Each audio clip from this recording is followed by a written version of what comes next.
The following is our team's implementation process. Remove the wafer and place it in a beaker.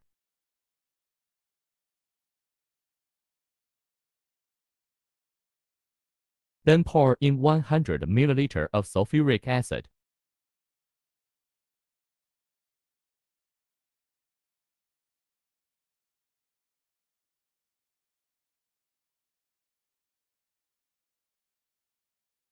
Pour in 50 ml of hydrogen peroxide.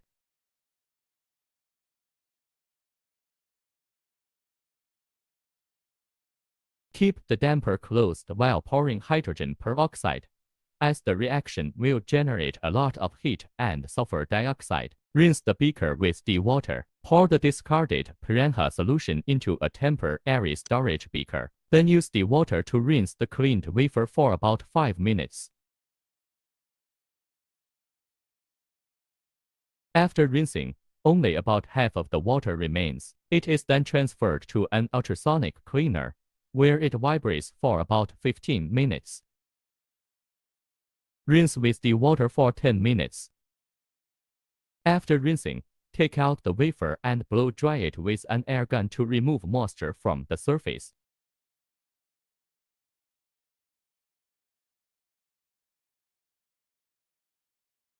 Turn on the switch to start the program. The temperature in the furnace will change over time.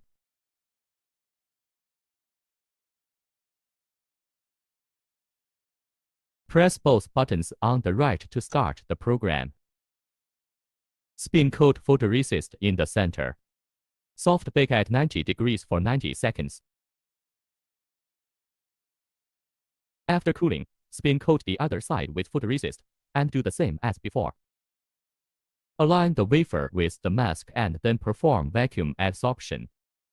Then start the exposure for 13 seconds. Remove the wafer and bake it at 110 degrees for 90 seconds to remove moisture.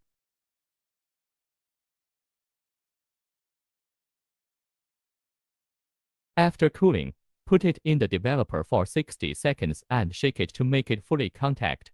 The exposed part will be dissolved quickly. Rinse with deionized water and blow dry.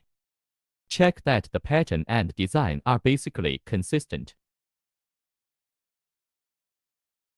Etch silicon dioxide in both solution for 4 minutes. Then rinse with plasma water and blow dry.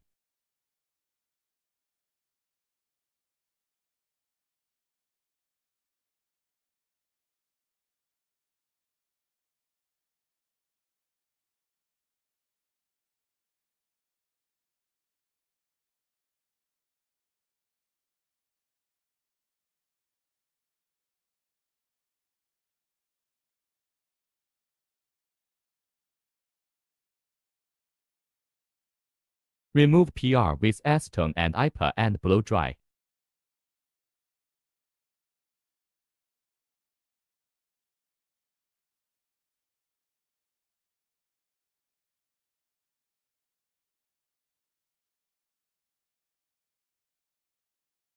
Place in bowl to remove the oxide layer that was briefly exposed to the air. Then place in water for assembly to fix the wafer.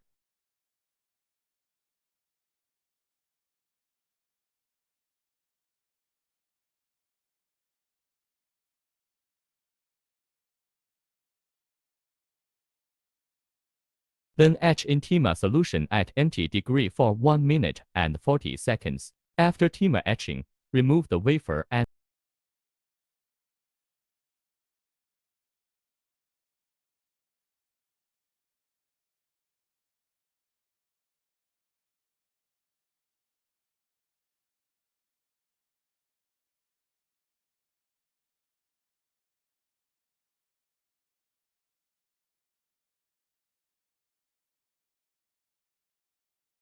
check the etching thickness with a surface profiler.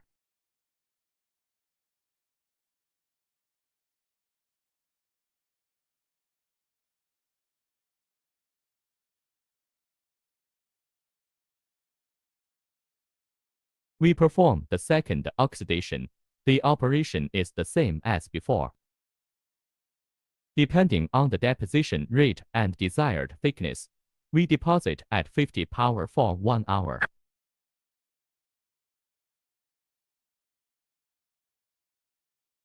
When doing metal pattern lithography, first spin coat photoresist on the front side of the wafer.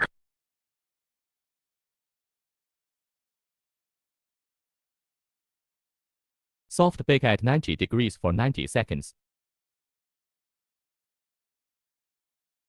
Then remove it and wait for it to cool down. Align the mask and the mark on the wafer and then expose for 13 seconds.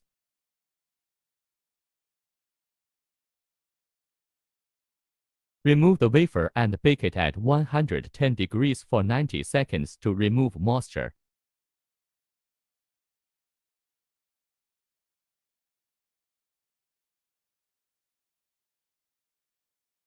Take out after 90 seconds and cool.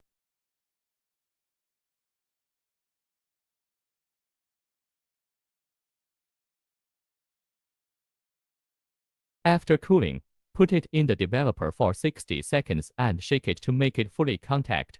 The exposed part will be dissolved quickly. Rinse with deionized water and blow dry.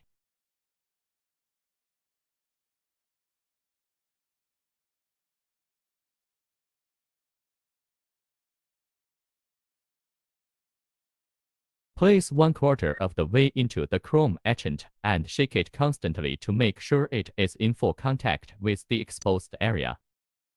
Then remove it, rinse and blow dry.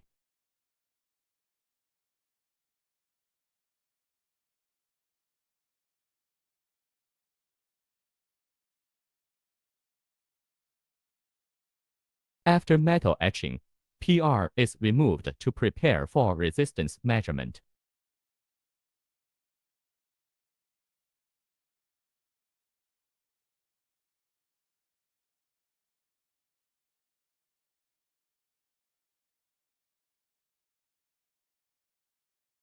Then we select several locations for resistance measurement. First, the front side is spin coated with photoresist. Since the front side has been etched and metal deposited, the surface is rough. To prevent the wafer from being tightly adsorbed, we use a low speed. Then soft bake. Due to the low spin speed, we extended the baking time. Cool the wafer after removal. The photoresist is spin coated on the front side to protect the metal pattern, while the back side is spin coated to make the back side etching pattern. The operation is the same as before.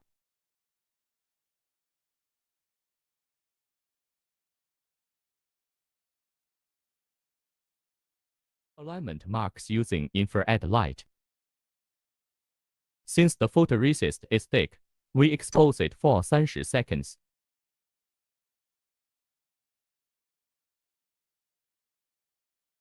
Then bake at 110 degrees for 150 seconds and cool. Then develop for 2 minutes, rinse and blow dry. Then put it in bowl for 4 minutes to remove the oxide layer and prepare for silicon etching. Next, the wafer is removed and rinsed with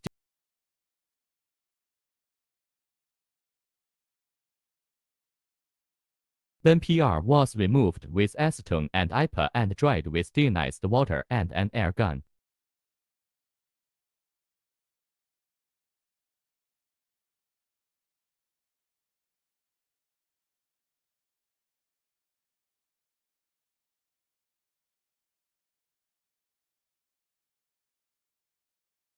Just like the first TEMA, remove the oxide layer and place the wafer in water to fix it.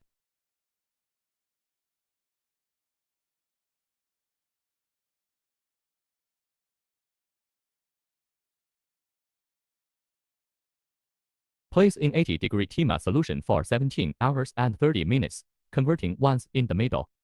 The wafer was removed from the TEMA solution, then rinsed and dried with deionized water before thickness measurement. At the same time, we also use a microscope to measure the thickness and measure the thickness after the sensor release. To test, we first made the electrical connections.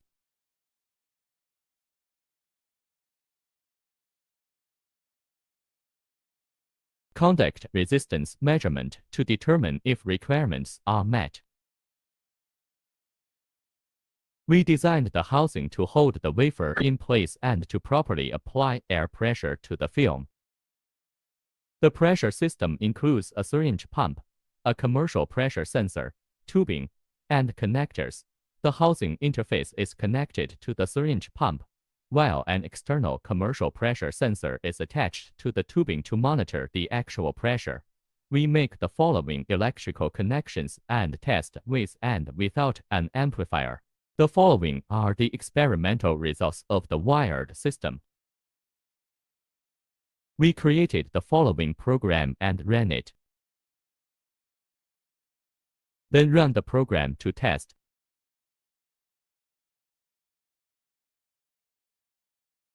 Once the proper functionality of the wireless system is confirmed, the A0 analog signal input can be connected to the amplified output of the sensor.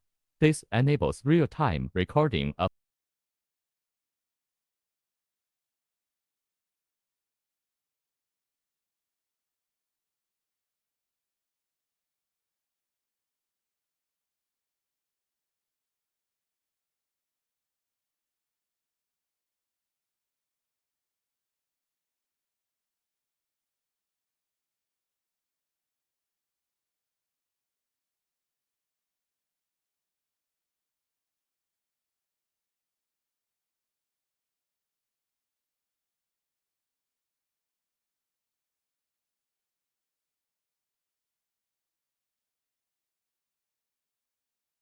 The following are the experimental results of the wireless system.